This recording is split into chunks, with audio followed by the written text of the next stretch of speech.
सरकार वो करने वाली है जिसके बाद देश में बड़ा तूफान आ जाएगा। मोदी सरकार की ऐसी प्लानिंग जिसके बाद इस्लाम का शरिया कानून होगा खत्म। जब पूरा भारत हनुमान चालीसा और अजान पर अटका है, तब मोदी सरकार एक ऐसी प्लानिंग पर काम कर रही है जिसके बाद सियासी सुनामी आना तय है। अब आप तैयार हो जाइए, क्योंकि एक बार फिर देश में बड़े आंदोलन होंगे और उसके बाद हमेशा के लिए देश के कई नेताओं की दुकान बीजेपी बंद कर देगी।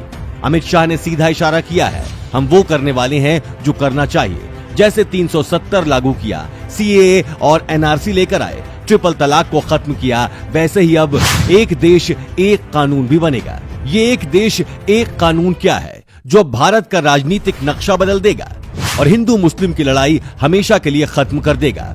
कुछ कानून देश में उसी दिन लागू होने चाहिए थे जिस दिन आजादी मिली थी, लेकिन कांग्रेस की सरकार ने धर्म के आधार पर वोट लेने की रणनीति तैयार की। कांग्रेस को वोट भी मिले, 65 साल तक राज भी किया, लेकिन देश का क्या हुआ, इसकी कांग्रेस ने कोई परवाह नहीं की।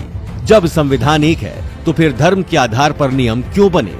पंडित कहे हमारा संविधान अलग है, हम ऐसा करेंगे। मौलाना कहता है हमारे लिए संविधान नहीं, शरीयत कानून बड़ा है। हालांकि अब ये सब नहीं चलेगा। 75 सालों से देश पर जो कानून कांग्रेस ने थोपा, वो अमित शाह और मोदी जी हटाने जा रहे हैं। मध्य प्रदेश में बीजेपी नेताओं की बैठक में अमित शाह ने इसका ऐलान कर दिया है कि अब मोदी सरकार कॉमन सिविल कोड लागू करेगी। सीएए, राम मंदिर, अनुच्छेद 370 और ट्रिपल तलाक जैसे मुद्दों के फैसले हो गए हैं। अब बारी सिविल कोड की है। उत्तराखंड में कॉमन सिविल कोड लगभग पूरा किया जा चुका है, ड्राफ्ट तैयार किया जा रहा है, जो भी बचा है सब ठीक कर देंगे। कॉमन सिविल कोड यानी सभी नागरिकों के लिए एक ही कानून। इस समय भारत में शादी, तलाक, संपत्ति का अधिकार, जन्म से लेकर मृत्यु तक के कानून अलग अलग और ये सब धर्मों के आधार पर लागू हैं। देश को आजादी मिली तो उस वक्त पंडित नेहरू पीएम बने।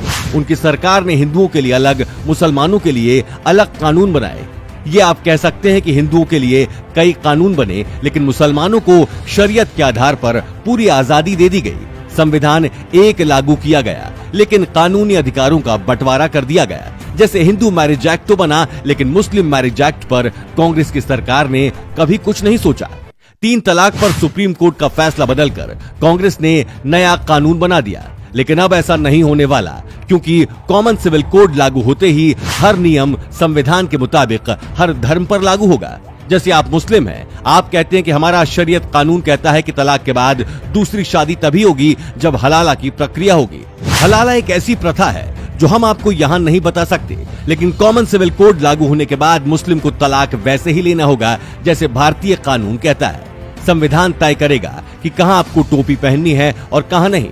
जैसे नवरात्रि में आपको क्या आरती के लिए छुट्टी मिलती है, लेकिन मुस्लिम नमाज के लिए छुट्टी अपना अधिकार मानते हैं, क्योंकि उनके शरीयत कानून में ऐसा कहा गया होगा। अमित शाह और मोदी मिलकर देश में कुछ ऐसा करने वाले हैं जिसके बाद आप कहेंगे कि अब तो देश में कोई मुद्दा बचा ही नहीं।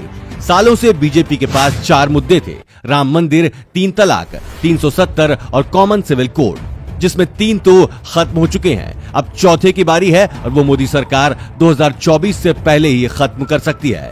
अब आपके मन में सवाल उठा कि ये काम मोदी सरकार क्यों करना चाहती है, इससे पहले किसी ने क्यों नहीं किया। दरअसल भारत में धर्म के आधार पर वोट बैंक का पिटारा भरा जाता रहा है। कोई भी धर्म जब कोई गलत कानून बनाता है तो रोकने की बजाय उसे हवा दी जाती है। 3 तलाक के साथ एकदम ऐसा ही था।